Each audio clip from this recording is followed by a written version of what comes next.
Twasula mpewo n'abeewange nga tukaaba.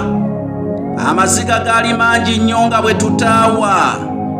Twazindibwa agasajja gakawula matumbi budde nga gazunga nga kawawa. Gaatukoonera ennyumba yaffe, gayonoona ebirime byaffe ko n'ensuku zaffe okuzisaawa.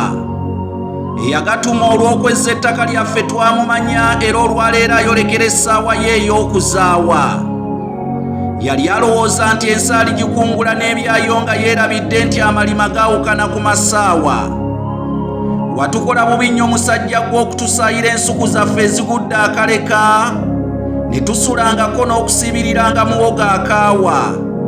Ebyensi bwe bityo ssebo omugenzi Ssebide tebikkutika, era nze bwe nnaabeeranga n'ekyokulyako n'ekyokwambala ebyo binammalanga.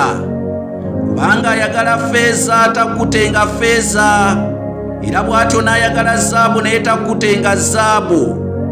Nteekwa okukuziikako nfune n'olubatu lw'ettaka ly'obadde okaayanira ly'otogenda kuziikwako, ndiiwe ku malaalo go bw'oti ogende mirembe.